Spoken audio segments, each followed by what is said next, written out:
Jean-Philippe Tanguy, bonjour. Oui, M. Coquerel est une personne avant d'être un parti, Madame de Malherbe. Une personne respectable et avec qui on travaille de manière républicaine. Et je constate effectivement qu'il y aura beaucoup de travail en commun, en tout cas aujourd'hui, puisque on l'entendait à l'instant, Éric Coquerel va défendre sa motion de censure à 16h et vous allez la voter. Ça y est, il n'y a plus de mystère, il n'y a plus de suspense. Ah oui, Marine Le Pen, Jordan Bardella ont été très clairs. Nos lignes rouges, qui ont toujours été les mêmes, contrairement aux mensonges qui ont encore été répétés, c'est assez triste d'ailleurs, par M. Barnier hier, n'ont pas été respectées. Et c'était des lignes rouges très modestes par rapport au programme du Rassemblement national. Donc moi, quand j'entends qu'on a voulu saboter les choses, qu'on a voulu faire de la politique politicienne, je trouve que c'est particulièrement injuste parce que j'étais très présent avec les députés du Rassemblement national lors du débat parlementaire. Tout le monde, c'est public, hein. Monsieur Saint-Martin ne m'a pas adressé la parole pour répondre ou pour proposer un compromis pendant 2 semaines. Et encore... Ils se sont réveillés un peu tard, quoi. Mais oui, mais ils se sont réveillés tout de même. Oui, mais Madame de Malherbe, le problème, c'est que faire un budget, c'est compliqué. Donc on peut dire aux gens que ça s'arrange sur un coin de table. C'est pas vrai, c'est un équilibre global. Donc quand on dit par exemple, oui, les lignes rouges du Rassemblement national coûtaient tant. Non, Marine Le Pen a publié le tableau qu'elle a remis à Michel Barnier lundi, puisqu'il y avait tellement de mensonges qu'on a voulu faire de la transparence.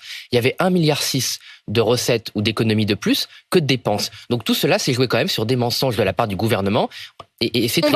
On va revenir sur justement les échanges qui ont eu lieu ces derniers jours et qui n'ont donc pas été concluants avec Michel Barnier. Mais enfin, tout de même, je suis frappée. Éric Coquerel, qui sort à l'instant de ce studio, va défendre tout à l'heure au micro à l'Assemblée nationale, une motion de censure dans laquelle il est écrit, je cite, « Alors qu'une large majorité de nos concitoyens et concitoyennes a fait le choix du barrage à l'extrême droite lors des élections législatives, le Premier ministre a cédé à leurs plus viles obsessions. » Et vous allez signer ça? Mais non, et vous allez voter ça? Mais on va pas voter ça. Si. Mais non, Madame de Malherbe. Je suis allé vérifier hier parce que vous savez, moi, j'ai un côté bon élève.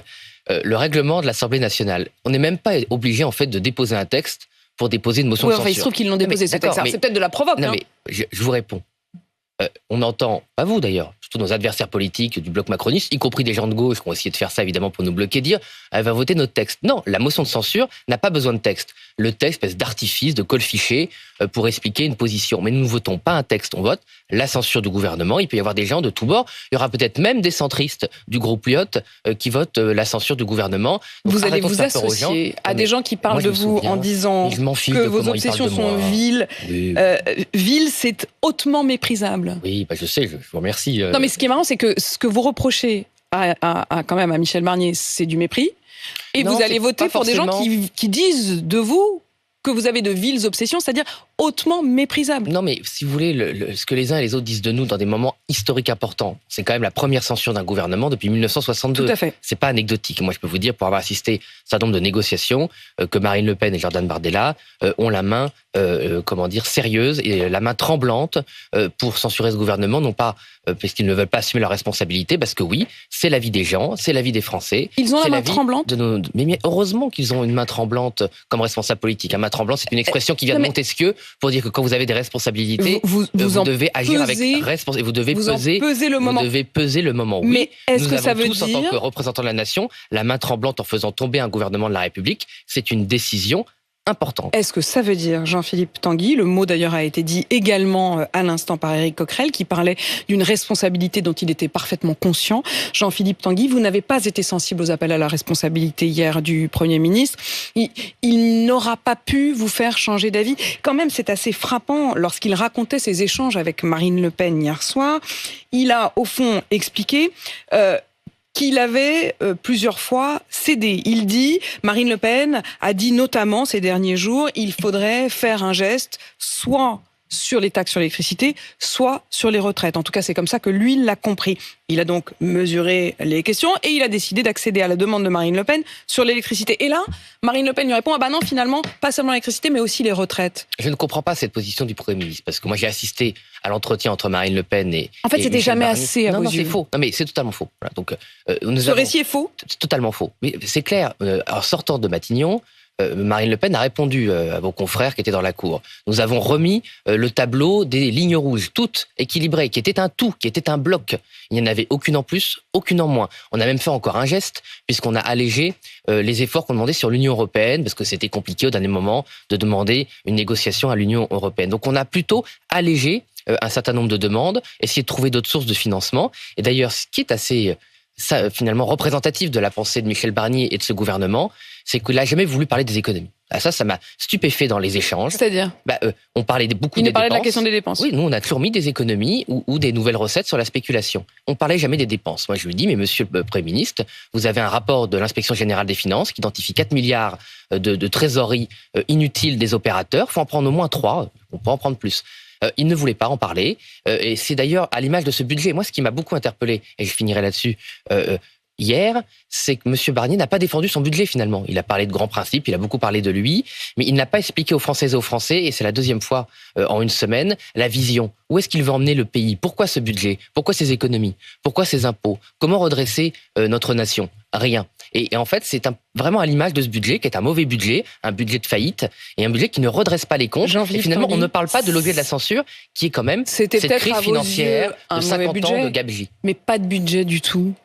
Paradoxalement, c'est meilleur qu'aujourd'hui. Alors, c'est vous dire à quel point il est mauvais. C'est meilleur qu'aujourd'hui quand vous voyez que 380 000 contribuables vont se retrouver à payer l'impôt. C'est pas vrai, ça? Non, c'est pas vrai. D'ailleurs, le président Coquerel, j'ai écouté ce qu'il vous disait, vous a bien expliqué pourquoi. Coquerel, parce qu'il est effectivement président de la commission des finances de l'Assemblée. Vous avez raison. Enfin, vous avez beaucoup d'égards les uns vis-à-vis des autres. Moi, je parle comme ça de tous les présidents de commission. Je parle du Premier ministre avec Monsieur le Premier ministre. J'ai salué la ministre de la Santé dans les couloirs. Je lui ai dit bonjour Madame la ministre. Il n'y avait pas de caméra.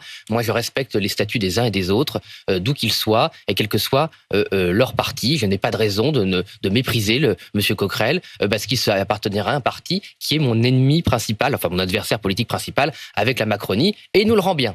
Il vous le rend bien, mais vous êtes d'accord sur le constat, c'est-à-dire que pour vous, c'est un mensonge, c'est une forme d'agitation des peurs que de dire qu'il va y avoir une hausse mécanique des impôts, que de dire qu'il ne va pas y avoir de revalorisation des salaires des fonctionnaires. Tout cela, ce serait faux? Alors, tout à fait faux. Salaire des fonctionnaires, c'est totalement faux. Les retraites, c'est dans le code de la sécurité sociale, donc toutes les retraites seront indexées de la sécurité sociale seront indexées au 1er janvier. D'ailleurs, j'ai entendu que vous avez dit, y compris les plus privilégiés. Ce sont les retraites de la sécurité sociale, du régime de base, qui sont plafonnées à 1 900 € brut. Donc en net, c'est pas beaucoup, hein, c'est autour de 1 500, 1 600 La revalorisation des plus petites retraites était déjà actée, hein.